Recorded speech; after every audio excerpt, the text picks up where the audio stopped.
Good morning, good afternoon, everyone. A very warm welcome to all my panelists. I feel a very great, strong learner from diverse backgrounds. And a very warm welcome to all the participants in this digital transformation conclave.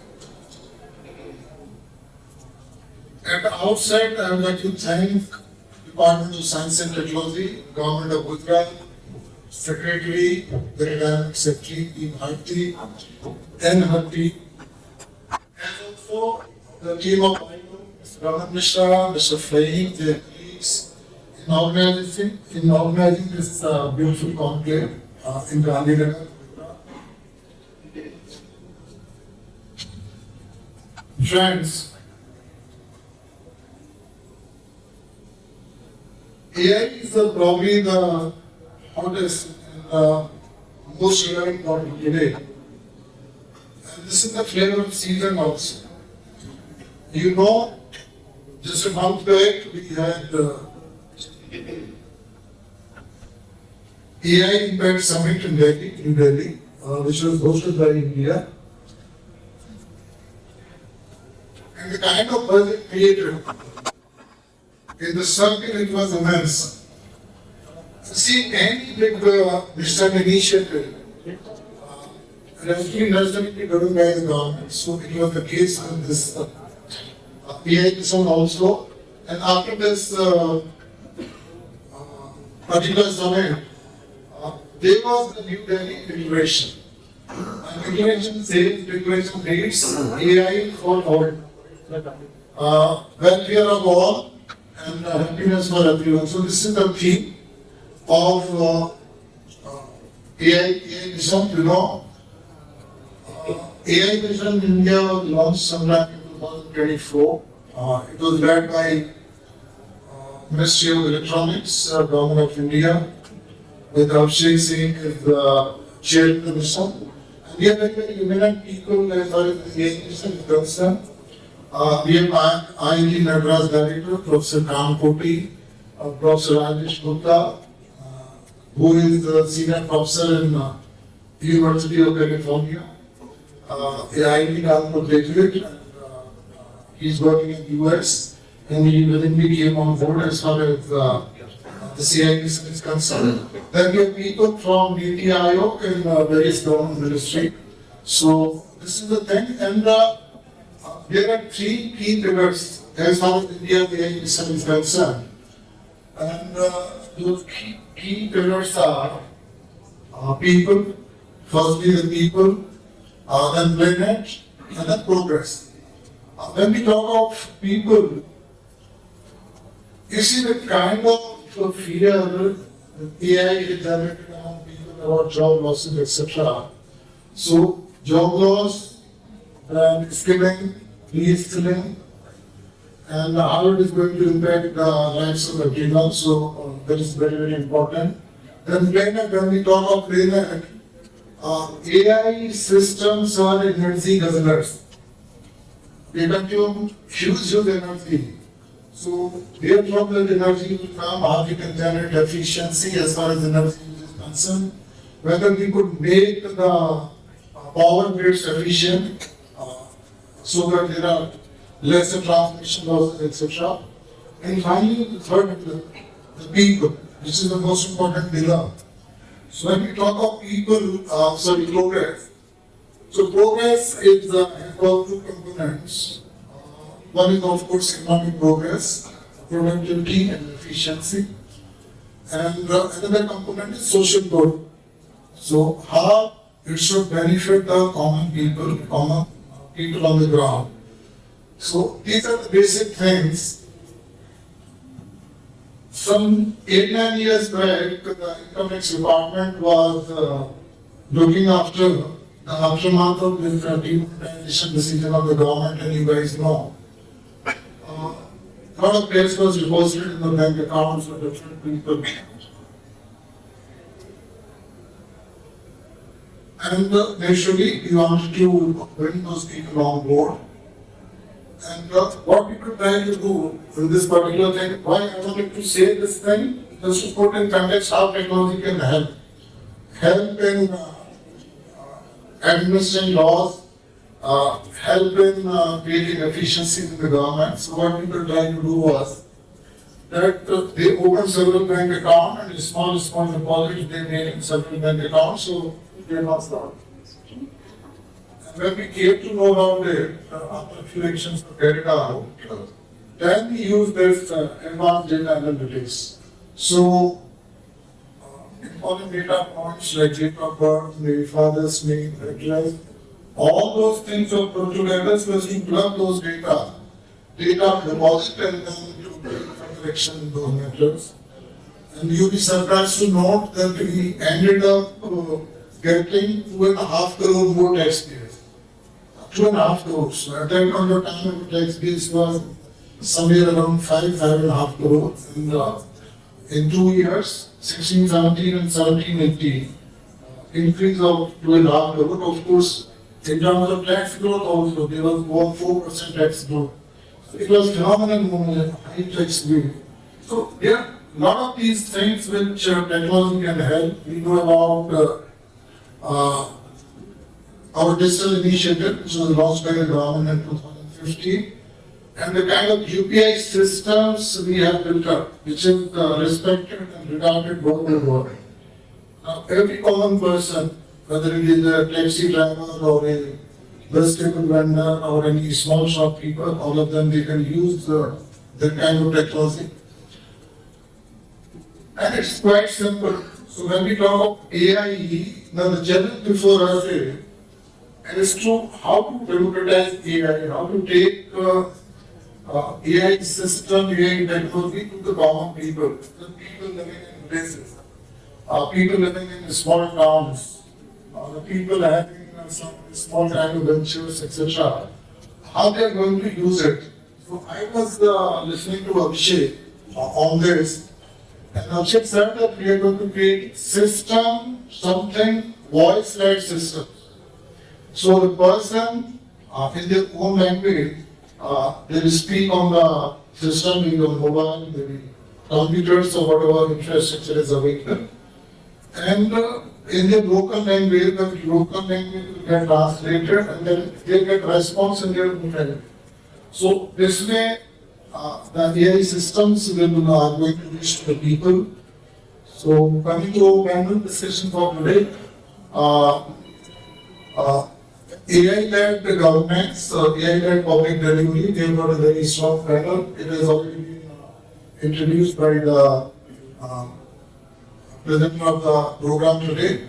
So I'm not going to this. I request the panelists to speak about the kind of work they have done in their own departments and the kind of things they wish to do in coming months, coming years, so as to take the benefits of technology, digital tech and AI-led systems to the common people. So I'm deviating with the written script a bit, and I'll leave it to the speakers, the panelists, to enlighten us with the kind of work they've been doing in their own departments. They are all very, very senior people with a lot of experience in the government, with diverse backgrounds, diverse kind of department they are having. So with these words, I'll come to the panel. I'll take chair and request them one by one. How much time we go? 41 minutes. So maybe in the first round, I would request them to limit it to around 4 minutes, and maybe thereafter another 1.5 minutes. Followed by some questions from the audience. We've got very smart people in the audience as well. Yeah.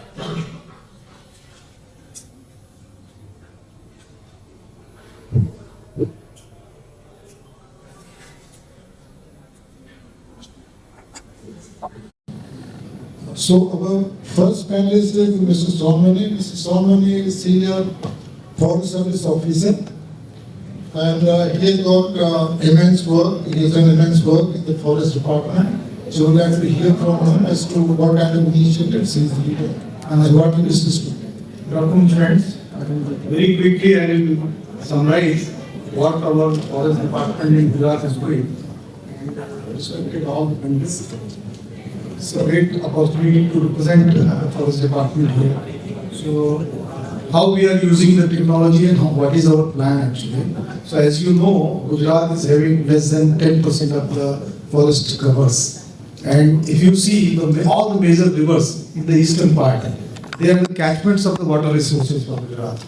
So, the forest of Gujarat actually becomes more important in terms of water actually, water security, if you see. So it is very important that these precious resources are to be preserved. At the same time, it's one of the most industrialized state in the country. So in spite of that, we are able to maintain a very good cover biodiversity in Gujarat. Recently, we have we are going to make our command and control centers in Aranyabhan, where we will be using this AI technology and modern technology to actually protect the forest. And the first point is to the most important resource in forest is actually the land. That is the forest land, which is a reserved land. And the purpose of this land is actually to maintain the green lungs for this country, which are the carbon sinks actually. So we should be able to know what is the status of our land, and if there is any encroachment or anything which comes to the notice, so it will come to our knowledge. And recently we have tied up with ISO also, so we will be getting a live data to find out if there is any encroachment on the forest land, if there is any other problem. And apart from that, like encroachment, the cutting, grazing, if there is a loss of species, because sometimes a forest is grazed or forest is cut, so you will see lot of weeds are coming. So now the technology is available where we can get the spectral signatures, and we can come to conclusion that this particular area is now actually there is a loss of biodiversity. So similarly, the endangered species, endangered fauna. Then second part is the wildlife, and as you know, all over the India now, human-wildlife conflict is actually at the prominence. Lot of conflicts are there.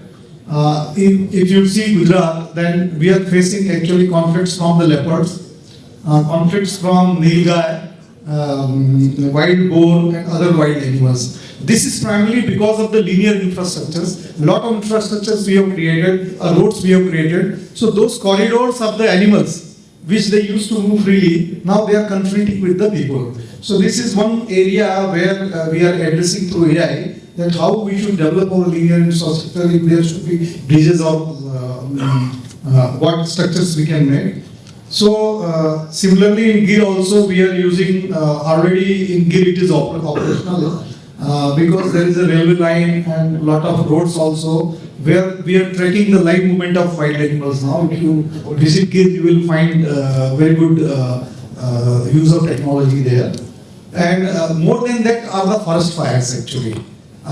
For Gujarat, forest fires are not a very big thing, but if you, particularly in the eastern and southern part, we face the problem of forest fires, and which contribute to the loss in the biodiversity, loss in the increase in the soil erosion. So already FSI is actually tracing the forest fires, but we are going beyond that FSI, and we are generating the maps which are month-wise, which gives the status of the fire alerts and the sensitive areas classification. So this is one area where we are majorly using this. Then also the health monitoring of the wild animals. That is one aspect where we can use the AI. And I think we are very elaborately making now this command and control center in our Aranyabhan in Gujarat, and very soon I think it will be operational. There are many things which, but the time is very short, so I will not elaborate much. If you have any questions, you can later ask. Thank you very much. Our next panelist is Mr. Rakesh. He is heading Women and Child Development Department in Government of Gujarat is very exciting things earlier as now the collector. And now in his own department, I was talking to him, he's doing taking a lot of new initiatives, so we'd like to hear from him. So in whichever way you are coming. Yes, sir, I'll take from you, sir. Sir, actually, this concept about AI, basically it's a totally new frontier. And I would just like to take an part of the audience which is sitting here. Basically, part of them are working in the government, part of them are vendors. So if you just have to probably look 20 years back, we all started building LAN systems. And then from LAN we moved on to client server. And then we said, all right, let's move on to cloud-based systems. That's where we are. And then every state started making their own cloud, etc., which was roughly called it as the data center. And we are all familiar with that part of technology when we say that we have some server, we have the front end, we have the back end, we have query-based systems, we have reporting, etc., etc., etc. So our expertise for the last 22 decades or 3 decades roughly is to build workflow systems.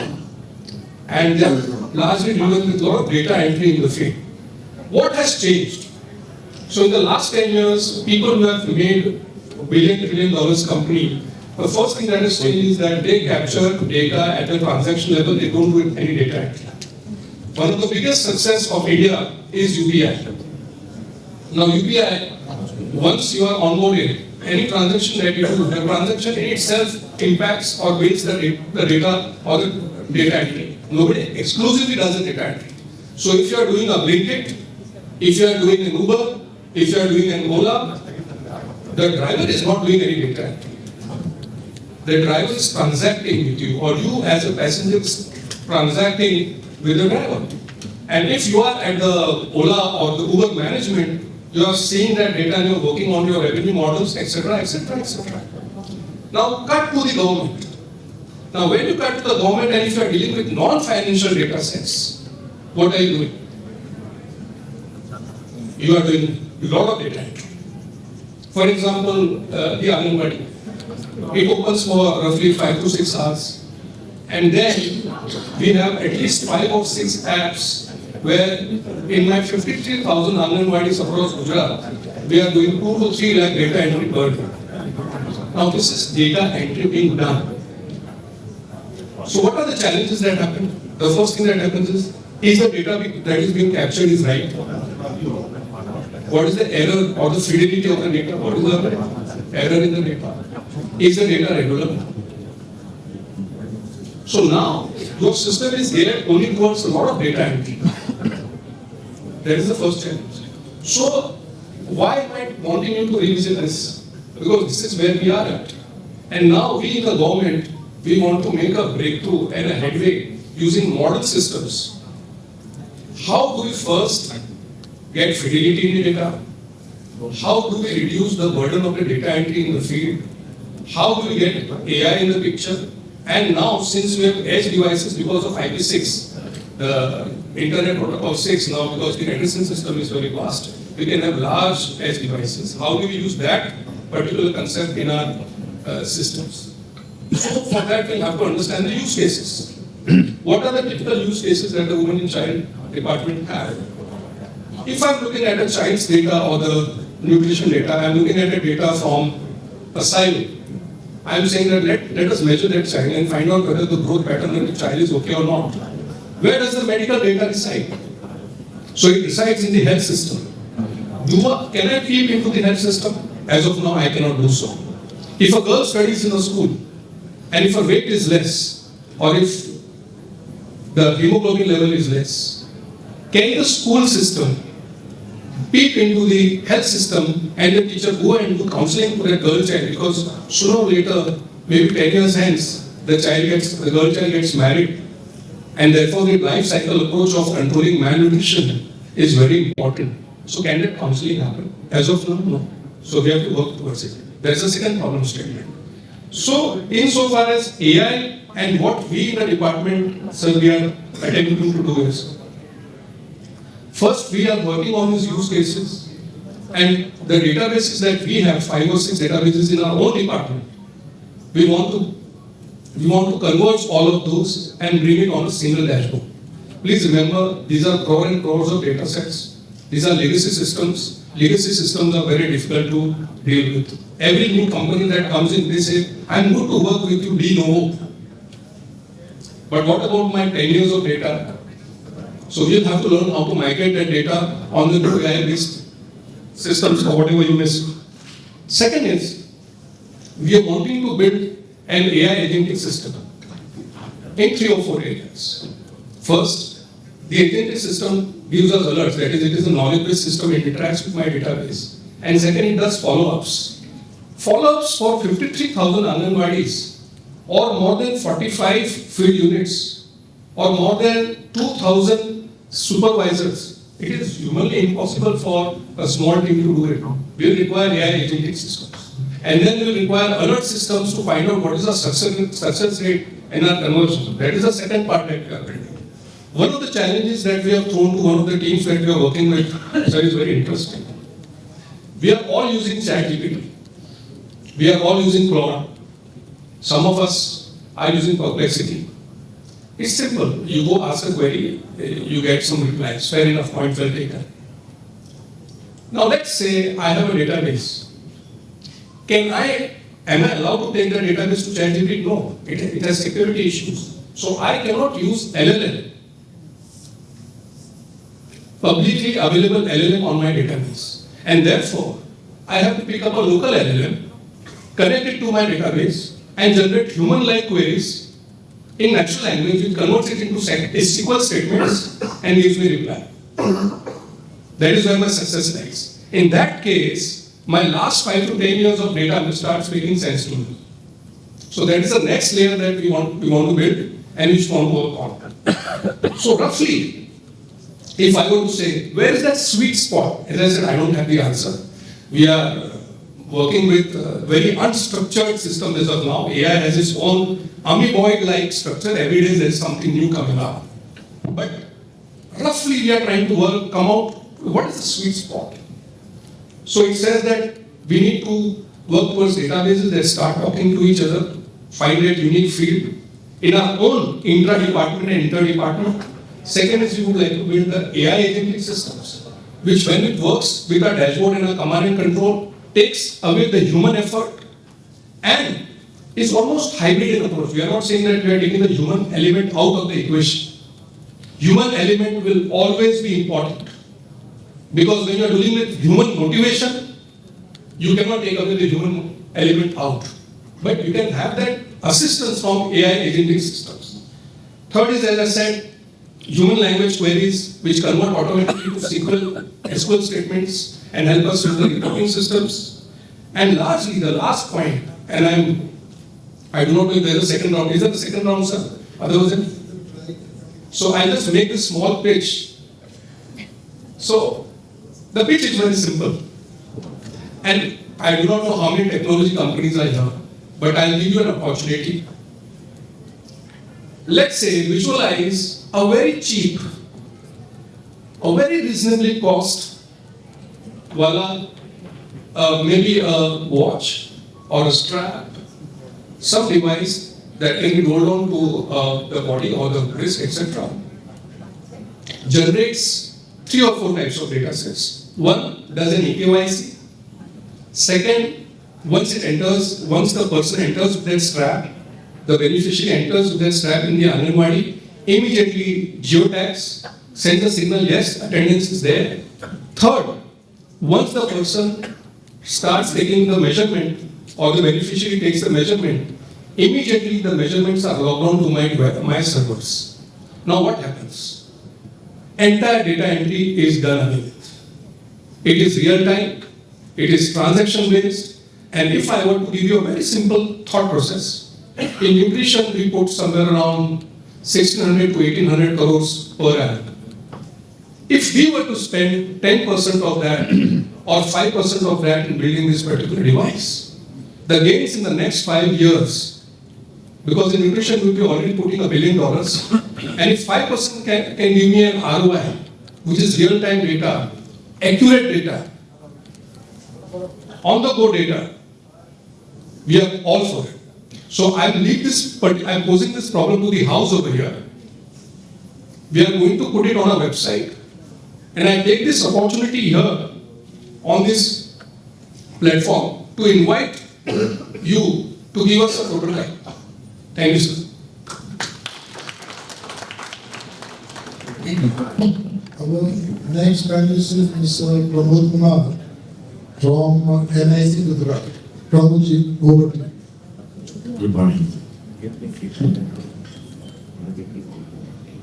As you know that NIC was established in 1976 and over the 50 years NIC had developed the various traditional IT-enabled solutions for the state government, central government, and due to the change of the technology, we are also moved to the cloud-based solutions, AI-integrated, secure website to provide the customized services to the customers. What was the function of the traditional system? In the traditional system, we developed the counter-based services to deliver the services to the citizens with the least association of the government officials. But in the new technology-based cloud applications, we provide the 24/7 services to the citizens. It also provides the personalized customer services, give the predictive services to the customer, and continuous keep the engagement of the citizens. That is the advantage of the new web-enabled systems. And for developing such system, we have adopted the various technology methodology. First one is the zero trust architecture. In this zero trust architecture ensure that the customers should be properly identified. The network and all the network activities should be monitored and provide the access control to the data so that it can protect from the unauthorized access. Second is we are using AI-based cyber security that protect the threat, periodically generate the incident reports, and stay away the future threat. Third one is we are also organizing the several awareness sessions for sensitize to the public and government officials about the cyber threats and how to deal with it. Recently, we have organized a national level cyber security training across the countries, and next one is we also develop the AI-enabled applications to deliver the services to the citizens. One of the example is we have used the Rashmi AI application that will capture the citizen grievances in the local language, that is the Gujarati. It is analyzed by our system and generate the sentimental grievances details, and it is forwarded to the concerned district collectors to redress the same thing. Second user application is we have developed in the property registration. All the property registrations that is available to the public, when it is downloaded by anyone, then it automatically protected the Aadhaar data, PAN card details, and mobile number. That is the second application. Third one application is we have developed the vehicle location tracking system. This vehicle location tracking system is implemented in public distribution system, where the truck carries the grain from the Food Corporation of India to the fair shop price. So in the Gujarat, we are having around more than 30,000 fair price shops, and we are identifying each fair price shop, that is the ration card shop by geotag. So whenever the truck carries the grain to the nearby the fair price shop, then it allowed to deliver the items. That is the one case. And second, we have implemented in the Gujarat Pollution Board during the carrying the hazardous items. It is predefined. It AI generated give the optimistic route, so that it can reach at the destination in the time.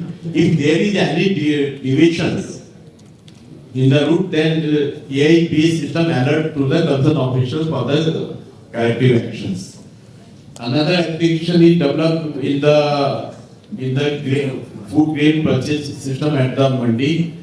We have implemented a third-party tool that take the sample of the grain and give the quality of the grains, so that the government can pay the appropriate amount. These are the some use cases. Then now it is a continuous evolution system, and we are adopting the various technology to roll out such system. One is the second challenges is migration of the legacy data. For example, land record system. For the land record system, it is running for the last 50 years in all the states. They have created the huge data, legacy data. Now we are using this legacy data to develop the AI models to identify, to give the information as per the state government requirement. And second thing, it gives the predictive analytics for the government departments. And the main challenge is how to migrate this legacy system to the new ecosystem. So we are adopting some techniques. Some other techniques are like that. We have established the AI server, like in the land record. We have created a AI server for the EDA that maintain the land record data. Please. That maintain the data, and it shares the data with all the stakeholders, including the property registrations, then municipal corporations, and generating the property card. These are the AI server. Second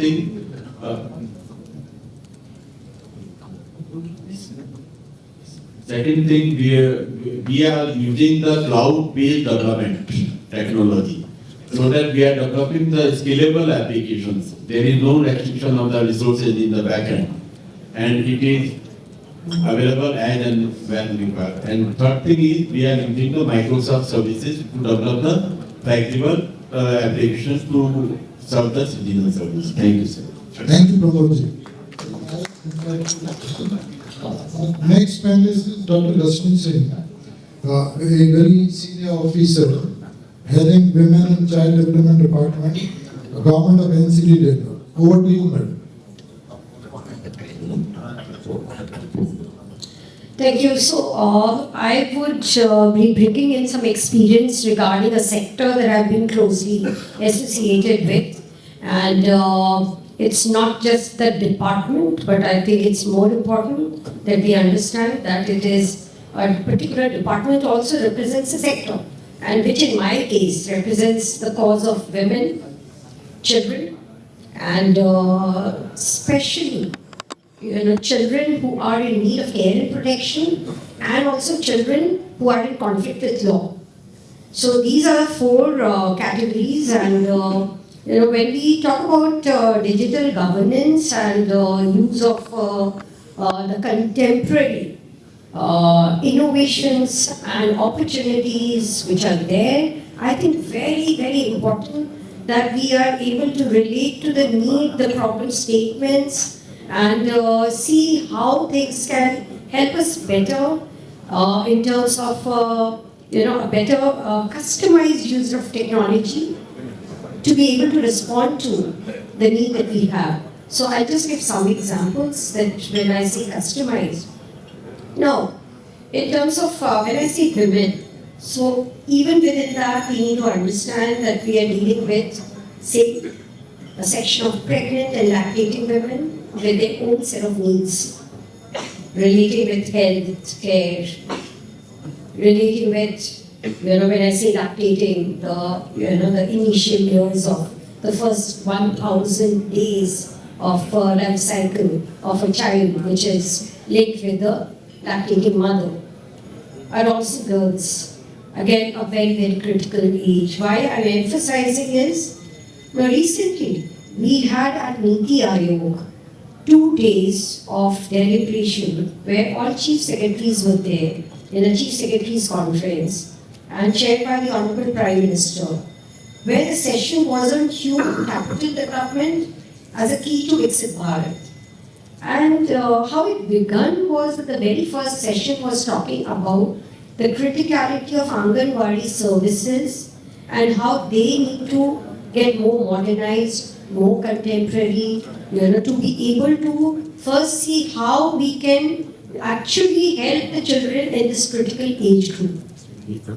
Now, when we look at the conventional ways in which we have been delivering our schemes of, say, Anganwadi services and portion, which are meant for early childhood education, early childhood development, for nutrition care, and on the other hand, when we look at some of the outcomes, there is a bit of challenge and concern that we need to reckon with. There are statistics indicators related with, say, stunting, wasting, anemia, and when you go to education, say out of school children or dropout children. So, when we look at again the problem statement and what technology has to offer today, I think there's still a gap. And in this room, where we are talking about applications being developed, we need to really have more focused approach in terms of how to fill that gap. Why I say that again, as an example, say when I take something like nutrition through Anganwadi services. Now we have like Poshan Tracker, we have very good application of technology mandated through the ministry, through the scheme, say a face recognition system of a pregnant lactating mother before you actually give her the nutrition supply. But in terms of the delivery mechanism, you'll find that even today we struggle where the mothers actually don't know, what this face recognition is all about.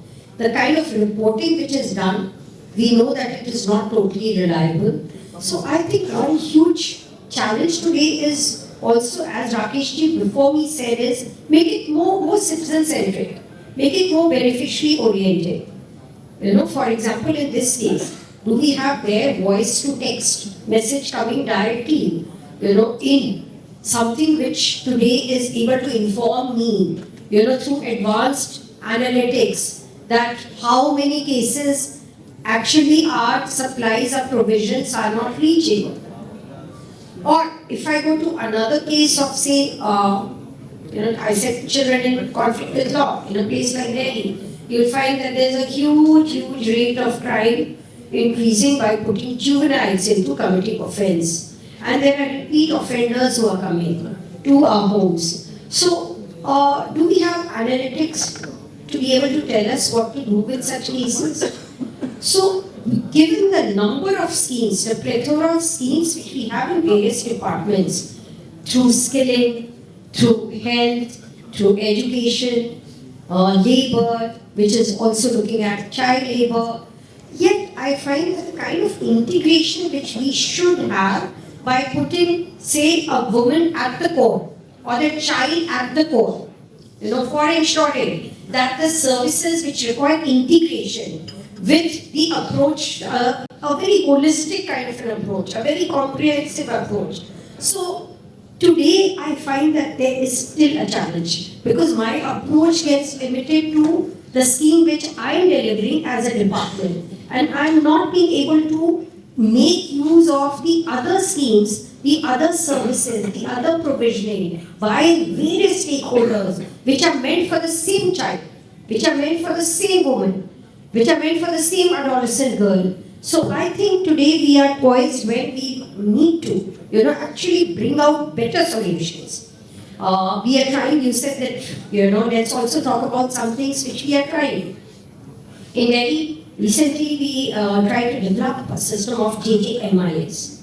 Yeah, so the JJMIS, where each child is mapped in terms of those who come to the juvenile justice system. Those who are out of the system, I'm still not able to map.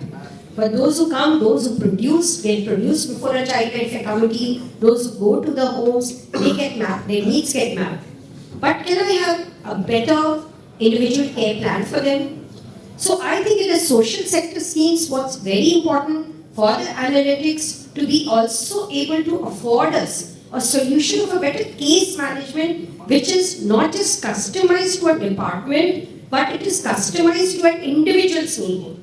So that individual becomes a child, a human resource, which tomorrow we are talking about is building the foundation, the pillars of something which tomorrow gets too late. So I think the earlier we start, the more secure we are. Thank you. Thank you, madam. Now, I would like to request Madam Nidhi Choudhary, Director Culture, Government of India, to enlighten us with her work and innovation carried out in our department. Thank you, sir. In the Ministry of Culture, traditionally all the museums and the institutions have been viewed as places which are preserving heritage or displaying heritage for the visitors. But thanks to AI, thanks to the new technologies which have come up, most of the museums with the Government of India have not only digitized all the artifacts that are there, so anybody can visit Jatan platform. Every museum artifact has been digitized and has been put up there. But we know that merely digitizing artifacts is not use of AI. It has to be inclusive, it has to be intelligent, it has to be interactive. And this is where now most museums are going. Be it PM Museum in Delhi, which is a very excellent example of use of AI done in a government-owned museum. Here in Gujarat, if I give example of Vadnagar Archaeological Museum, this is another beautiful place wherein young boys and girls, college tours, school tours go, and they are not only seeing these archaeological materials, but are also having interactive display boards, they are having interactive kiosks, and they are understanding these sites in much more detail. They are getting this knowledge as a public service in these museums. Narmada, the Statue of Unity, that is another example from Gujarat. Bhuj, there is Smriti one. These are, some of them are managed by state governments. In Maharashtra, we have some museums dedicated to Chhatrapati Shivaji Maharaj, and there is a lot of interactive experience which is being offered to the visitors, which has happened recently, which is also resulting into change in the footfall, in the way the museums are engaging with the citizens. If we look at National Gallery of Modern Arts, which I am representing today, for the first time we held a show in 2026, January. It was a Russian artist show, but it was digitally heavy. It has lots of elements of AI. We had digital projection. This is the largest dome that we have in the fort area of Mumbai. There was projection of the paintings of the artist, and the projections were changing. There were digitally opening flower display. All the artworks were also having barcodes with immersive paintings taking the viewer into the world of the artist. This was titled Dream Vision. Our annual footfall was just 40,000 before this show.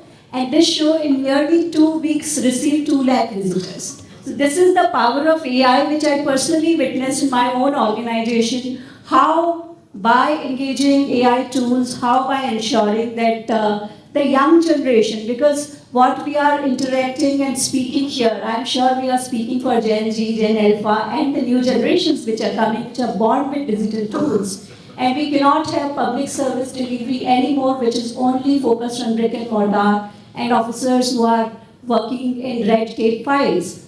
And Bhashini was mentioned. Anuvadini is another tool which has been developed by Government of India. These are being used in museums.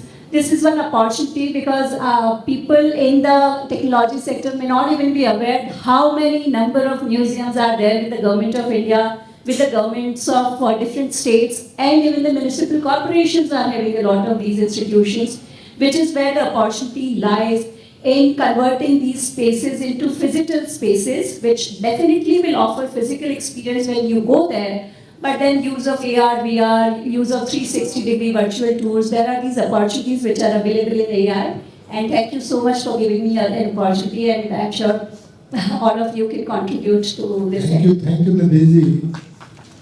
Round of applause. Then we have Mr. Keshav Hingonia, Special Secretary, Government of Punjab. I request him to tell about his department and the kind of work in AI and innovation happening there. Thank you. Good afternoon, everyone. So first, I'll speak purely from an administrator's perspective, irrespective of the department we are heading. So I have personally seen governance change from paper government to the e-government, the e-office work which we do. And now, of course, we are firmly in the age of AI from 2025 onwards. So a lot of ideation which we do, a lot of policy making which we do, a lot of noting and drafting which we do, is more and more being done by the LLMs, the chat GPT, the Claude. So, then of course it makes our decisions faster, it helps us, it eases the work, but the challenge is that it exposes our work and the security, the data security, all that is a challenge. So, of course, the e-office is there, but it's not yet, there's not an embedded LLM which helps me do my work in a more efficient way. The challenge for me is when I'm in Home Department, there are 25 different laws which deal with the functioning of the Home Department. When I move to the Revenue Department, the another 25 laws, acts, rules, regulations which deal with the working of the Revenue Department. And these laws, acts run in thousands of pages. So humanly it's not possible for me to go through all of that, grasp it, and then decide. So increasingly all of us are leaning towards use of AI and doing our work. But right now we are doing it on other platforms.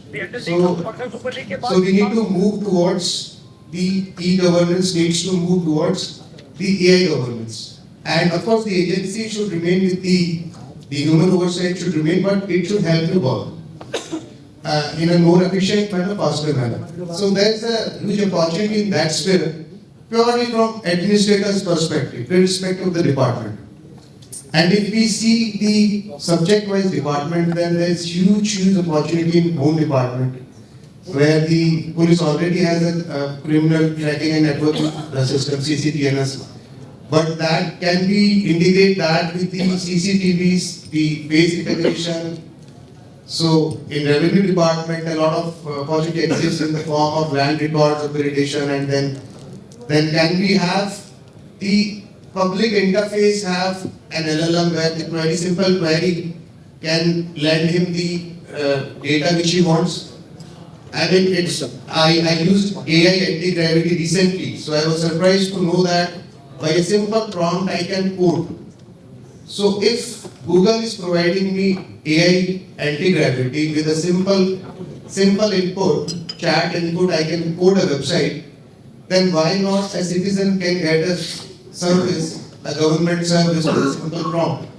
Right now we have the land records which are available on the websites, but it's still difficult to access these websites, get the record. So AI will for sure change the working of the administrator also, and it will for sure change the service delivery also, but there is challenge also. And the challenge I think right now is that AI is not that robust right now. It has a tendency to hallucinate, and I was listening to Yuval Noah Harari the other day. He's speaking big about ethical AI.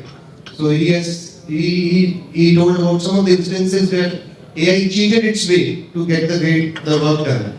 So which is a challenge. So there are so there are challenges, but there are opportunities. We have to balance it. We have to balance our way forward while we integrate the AI in the governance. Thank you. Thank you, Keshav. Round of applause. Now we have Mr. Ravi Kiran, Commissioner, Electronic Service Delivery, Government of Telangana. Ravi Kishan, over to you. Ravi Kiran. Thank you, sir. Firstly, thank you for this opportunity, and I had a lot of interesting thoughts on all the other seniors and panelists who are speaking.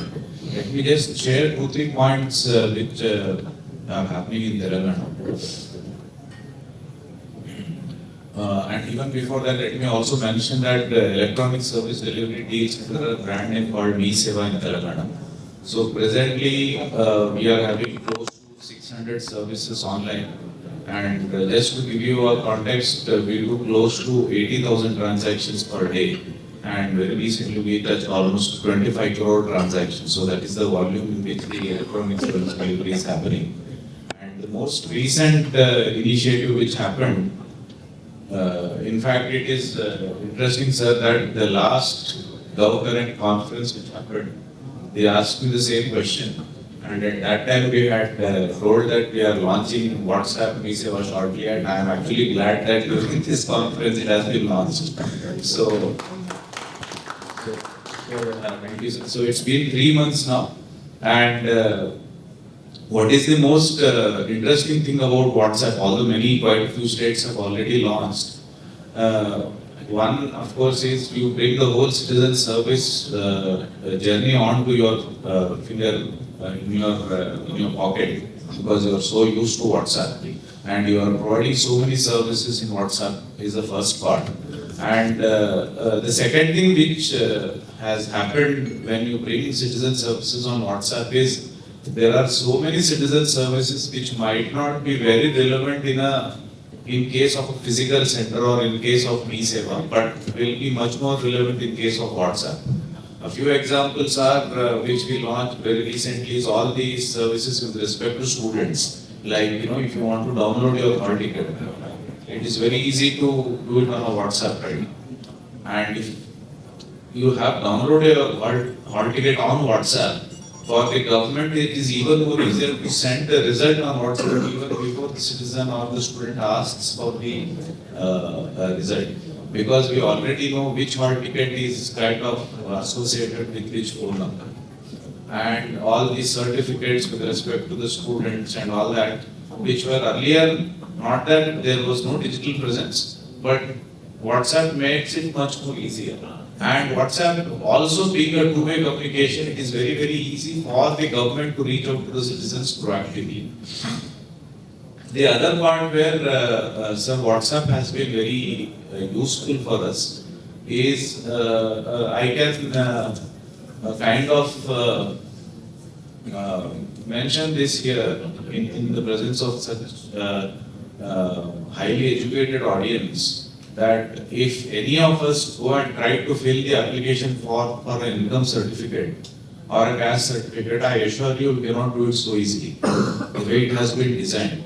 So, like how sir was mentioning, the advantage of WhatsApp, and that too when a government department is running it, is the kind of data which we have, like how sir mentioned about women and child having so much legacy data. And as I mentioned just now that we have 25 crore transactions done. That means we know each and every detail about each and every citizen who is there in the state. Which also means that we can completely fill the form for the citizen on our side.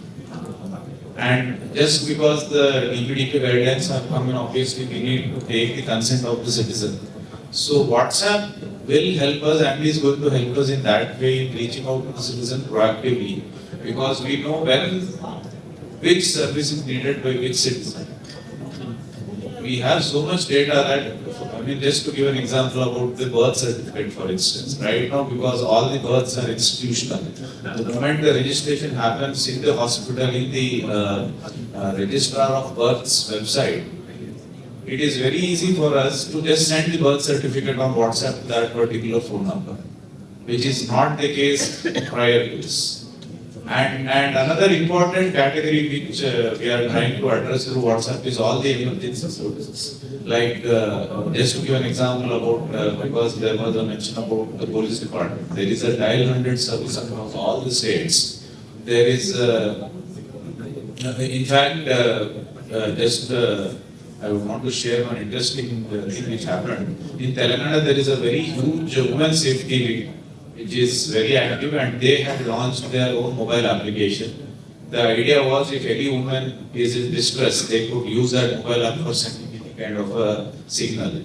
Now, obviously, the problem was nobody was using the mobile app because it is a single one, like an app which serves no other purpose except for this one particular button which says help or something. So which is when we told we integrate that onto WhatsApp also, which means you do not need another mobile application. It is the same mobile number through which already 600 odd services are there, and this user, which is in this case a woman in distress, need not do anything except just type help or SOS or whatever it is, and then immediately it will trigger the back-end part of it. Similarly, about booking of ambulances, like 108 service, which is again working very well in many of the states, has been integrated or likely to be integrated very shortly onto this WhatsApp platform, which means you can send it. The biggest advantage here would be that you can send the location as well. So the ambulance will come onto the place where you will go. So these are broadly about what is happening with respect to citizen services in Telangana. Sir, I'll just take one more minute. This is a slightly different work which is happening in Telangana. Other than this is very recently we launched the Telangana Data Exchange. It's called TGDEX. This is the first data exchange which was launched in the country. The basic idea is so much data which is there within the government will be hosted onto this data exchange as a platform. And this data exchange has a capability because it has a sandbox in it and GPUs are accessible to it. So like how sir was mentioning about, we will open up this platform for all the startups or all the companies who want to give a prototype.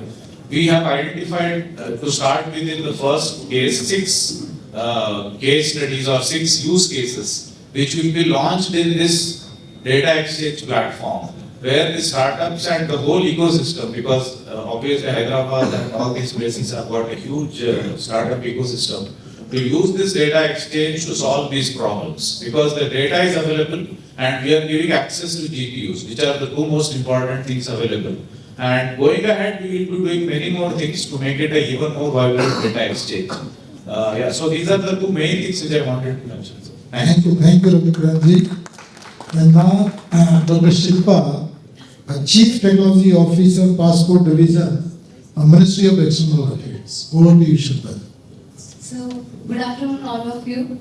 I hope all of the audience must have gone once or more than once to issue for issuance of their passport to any passport seva kendra or post office passport seva kendra. I hope nobody is there like who haven't used our services. And there are so many AI features in our passport seva program, but time constraints, I will focus on only 2 features. First, mentioning about the size of the database.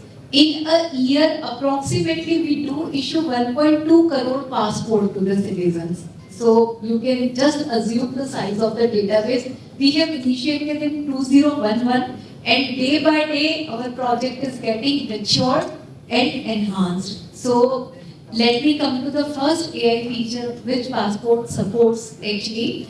I hope you must have heard about e-passport. May I know from anybody, are you clear what's the meaning of the e-passport? Right now, nowadays we are issuing only e-passports and not the normal passports. Any answer from anybody? Okay.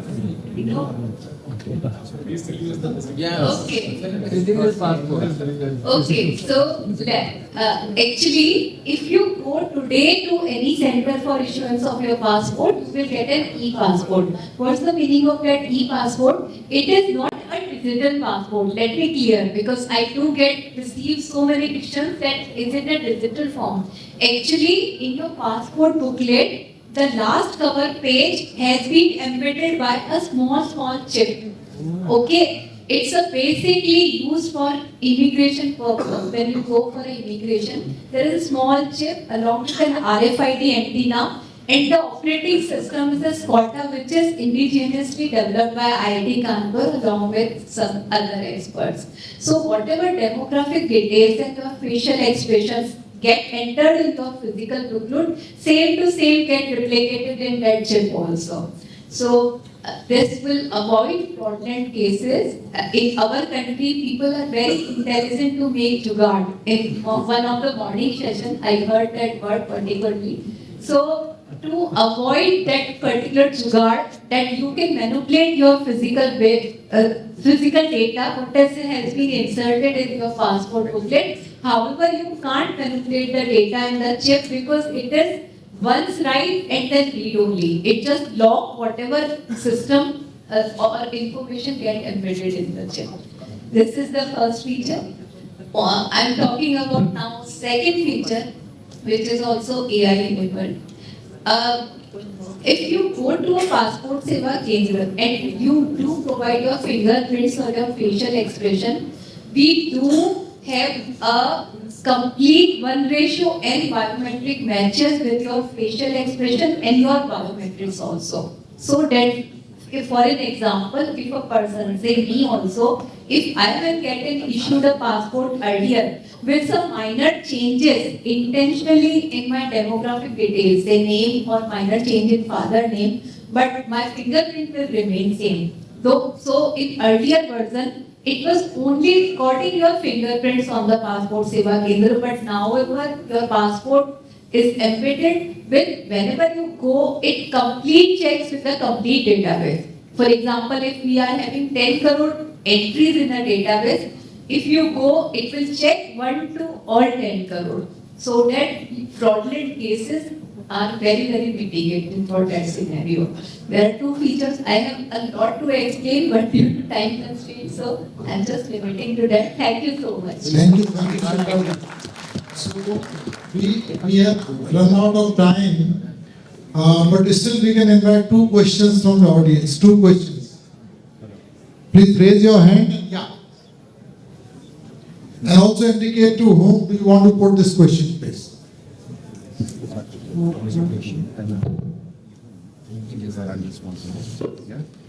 afternoon to all the respected panelists. My question is to Shilpa. Regarding the e-passport, you mentioned about the small RFID thing, which was quite unaware for all of the audiences, I suppose. My question is that AI generally works on the data, LLM models. Basically, the blood in the system is data. But how do we keep the AI system in such a way that it is unbiased, transparent, and realistic? Because when I pose a prompt to a ChatGPT or Claude, what happens is it gives the predefined data that it carries. So to have a proper answer, I need to have 2-3 words in the prompt engine, what it is called as. Give me a neutral answer, don't be biased, don't go towards lean your idea towards me, and then after that it gives a proper answer. So how do we see that in administrative accountability? How do we post these 3 things into it?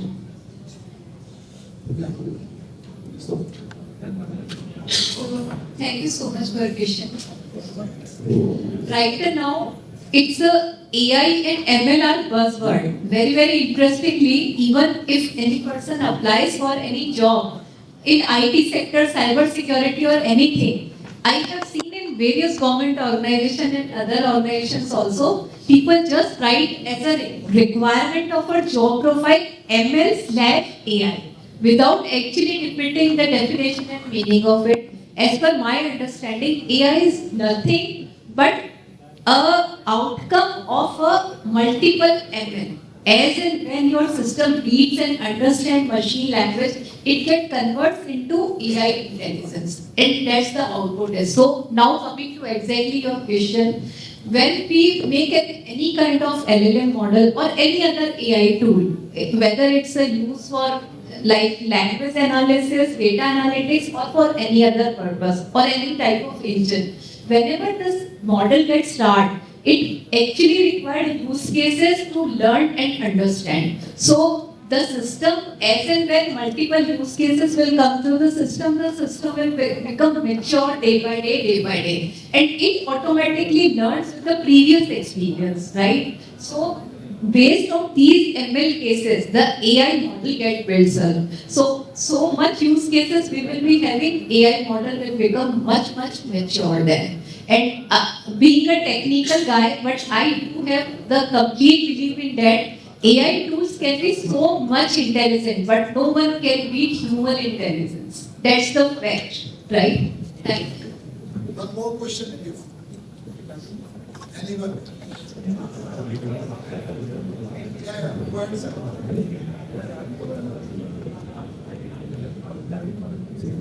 Good afternoon, esteemed panel and the august audience. Sir, my question is to Rakesh sir. It is not a question rather, but a kind of query. Sir, as you mentioned in your deliberation that a huge data of Anganwadi have been collected and made use of in a variety of schemes that your department is heading towards. Sir, the query rather is that is there any system or a channel which securely finalizes and freezes your data, or is the data dynamic, which may continue to shift or switch to certain extent? The second point, sir, can this data collected very meticulously by your department and the field officers and workers, can it be synchronized or made use in some other government schemes or not? Can it be it may be also to Pramod Kumar sir also. So this is the thing that I wanted to get some clarification from your sir. Yeah, thank you for the question. So the first part of the question is that what are we doing about data security, etc. Now in Gujarat, I must compliment the DST and NIC both that we are mandated that whenever we build an app, we are mandated that it has to be hosted on a data center. So that particular data center has its own sets of protocol, it has its own sets of firewall, and of course there is a security audit. So those basic checkpoints are taken care of. The challenge happens when, for example, I start building systems and I host it on a private cloud. And then therefore the whole different sets of security checks, they come in. But that doesn't happen largely. It is done because we have a very huge data center capacity. So that is taken care of in a standard way. Of course, as I said, cyber security, data security is an evolving subject. You always have to be dynamic. But this is an auxiliary function of the DSP. So we don't bother about that. That is taken care of centrally by the NIC and the DSP. Now the second part was what about the data of the Anganwadis or the nutrition data? So there are two systems we are building as of now. One is a project which is being done at the Gandhinagar and the Ahmedabad. This is a project of driven also by Government of India, where, as I said, the use case, there are largely three use cases, and then the subset starts happening from these large three use cases. The first beneficiary is the child, 0 to 6 years of age. Second is the adolescent girl child. And third is the pregnant woman and lactating mother. Now, when they come to our Anganwadi, we only capture one dimension of the data, because we are not medical organization. Nor are we so skilled in education. Those things are taken care of by the education and the health. So our measurement data, where the data frequency is once a month, that is very critical for health team, that if there is a medical issue or an infection or a problem with the child, then we can reduce the malnutrition, you can help that particular child and you can work on the child. As of now, that is not happening, that system is in silo. But very soon, we are going to roll out a dashboard. As I said, this is also a GOI initiative. By God's grace, I believe that in the next 15 to 20 days, we should be able to roll out that dashboard. Second is, as I already said, that the pregnant woman and the lactating mother, I'll just give a number. We give 20 crore packets per year to our beneficiaries for the take-home rations. 20 crore packets is a huge number. As I said, ballpark, our budget is somewhere around 1,500 to 2,000 crores in terms of nutrition. Now let us say there is a woman who is pregnant woman whose nutrition indicators are probably less than 9 hemoglobin. There is no alert being generated as of now that I have to reach out to her and give her the take-home ration. So the system is not dynamic. It's just that if our system is able to reach out to that beneficiary, we are able to help that system. So by building, if I am able to take that health data of the hemoglobin, then we can reach out by giving that nutrition to that woman and help in recovery from the low levels of hemoglobin. This is the second or the third problem statement. Third is, if you look at the nutritional life cycle approach, the problem starts and we need to understand and help the girl child. Now the girl child is not in our system, she comes only once a month. But she visits the school on a regular basis. But does the school have the record of her BMI? Does the school have the record of her HB? That is with the health. So here there needs to be a triad. That means health, education, and therefore ABHA ID kicks in. So we are working on ABHA ID as a unique identifier for the pregnant woman, lactating mothers, as well as for the adolescent girl child, where we create a triad between these three systems. This is what we are working on as of now. Thank you, Rakesh. I think Dr. Rashmi wishes to say something. Rakesh has already added, I wanted to add the ABHA ID thing, so you've already said that. And similarly, another ID for the student involvement. So APAR also provides us with an opportunity that the 0 to 6 years, and which in the case of preschool education mandates the Anganwadis to look at 3 to 6 years and then see the seamless integration with school system. So there if we since it is something new which is now being encouraged, that the unique ID is adopted for both cases, for the students and also for, as you said, that the ABHA. So that probably can allow us with a greater benefit of integration. Thank you. Thank you. So thank you panelists and thank you audience. Thank you very much. Just one thing. I think there is a lot of opportunities for the private sector to work with the government. Lot of prominent companies are there. Senior people from government are there. Let's work together. Please reach out to the government people. Now, a lot of projects are coming up and it will be a win-win situation for both of us. Thank you.